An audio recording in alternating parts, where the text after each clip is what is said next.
Welcome back, my dear friends. In my previous videos, whatever I have covered, that was mostly related to discussions around Spring Boot.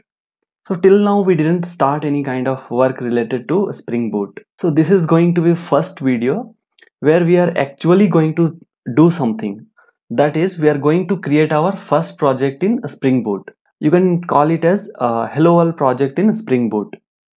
So you can see this is my Eclipse IDE. I have opened Eclipse IDE. So there are various methods to create a Spring Boot project, but I would choose the simplest among them. So to create our first project, let me tell you what are the procedures we are going to follow. It's very easy to create a project in Spring Boot. So open any of your browser. This is my Firefox web browser. So when you search this in your browser, start Spring.io, the first link you have to click. So this is the official link of a Spring Boot where you can get started. We are on official Spring Boot website where we have to create a project for us. So let us start creating our project.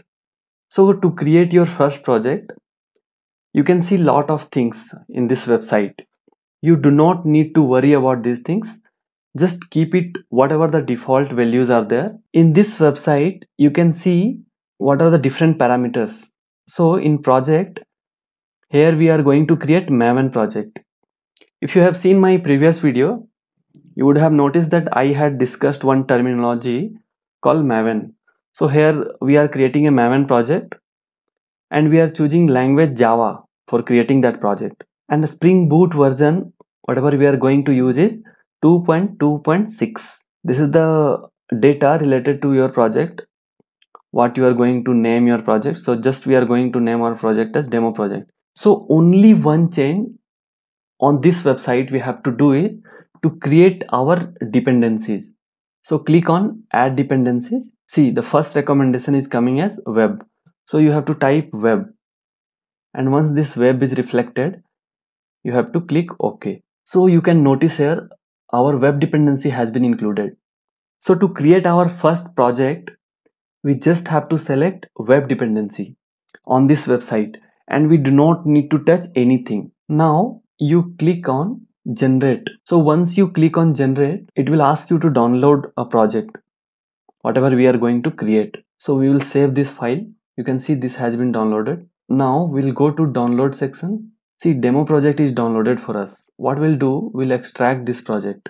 Now close this. Now we are again into our Eclipse IDE. If you are working on IntelliJ, operations are going to be very similar. Here we are creating our first project. What you have to do is click on file. Now you have to click on import. So after we click on import, as I discussed in beginning, that we have to create Maven project. Actually here we are not creating our project. Our project is already downloaded. So we are importing our project. We'll import Maven project. Since our project is existing, so we will select existing Maven projects. We'll click next. Now it will ask you to browse the directory where your project is stored. So let me browse.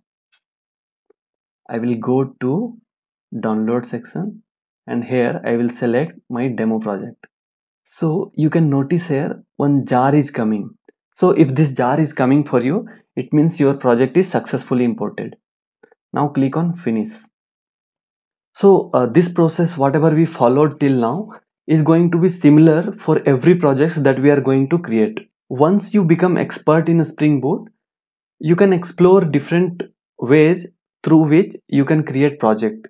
Here you can find your demo application.java file in com.example.demo package. So open this file. Now we'll try to run this project. So click on this demo application.java, right click. Now run as Java application. So you can check the logs. Here our application has been started and it's running on port 8080. So if I go through the logs, the first log is starting demo application on laptop. This is my address. This is your process ID. Tomcat comes as embedded in Spring Boot. So first Tomcat is started and now our project is getting served on 8080 port with HTTP protocol. So now let us try to make few changes. Let me print something. Hello world. So we are printing here hello world and my Spring Boot project. Now it's very important for you to know that you have to stop your project before you rerun the project. Why? Because your project is already running on a port. So if you try to run, it will take the same port. It will try to access the same port. But since it is already in use by that process, so it will tell that this port is already in use. So without stopping, let me try once and let us see what error is coming.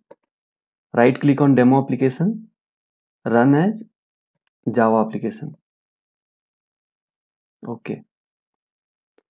So let's see what error we are getting. You can see here application failed to start. Why? Because web server failed to start. Port 8080 was already in use. Since we started our project on 8080 port, when we try to rerun our application on the same port, since it is in use, so it deny and our application failed to start. So first we'll close that application, close that process, whatever is running on 8080 port. Click on this red icon, terminate button on Eclipse near console. Now when we try to rerun our project, run a Java application, so it doesn't give any error now and our project is started, and you can see whatever we tried to print, it is getting printed here. Now for some of you who would have tried to create this project, you might be getting some error, or this structure of this project might not be coming as it is coming in my system. So for them I have a suggestion for you. Actually we selected one dependency. When we were downloading our project, we selected one dependency. That dependency has come here in pom.xml, last file. This is one XML file where all of your dependencies come. So we selected web dependency, this has come. So sometime what happens, your system is not able to connect to internet and it is not able to download whatever the dependencies we have included in our project. So for them I have very quick suggestion for you. Click on this demo project, right click and go to Maven, and here you will find update project. If you click on update project, you have to click on force update. So what it will do, it will download all the dependencies whatever is required for your project. Click OK. Now you can see in progress dependency has been downloaded. So for some of you who is having slow internet connection, it might take little time. So you do not need to get panic. Just wait for some time and it will be downloaded. And once it is downloaded, you can run your project by right clicking on this run as. So since my project is already running, and this is our first application in Spring Boot. To see the output, you can click on Window, Show View, Console, and we can drag this console for a better view. And you can see that our project is running on 8080 port. So how difficult it was for you to create a first Spring Boot project? Let me know in the comment box. Also, if you are facing any kind of issue in creating your first project, you can let me know in the comment box and I would try to resolve your query. So that is all for this video, my dear friends. Now relax for some time since you have created your first project. So you can celebrate it for some time. In the next video, I will explain the different file structures which are created while importing our project.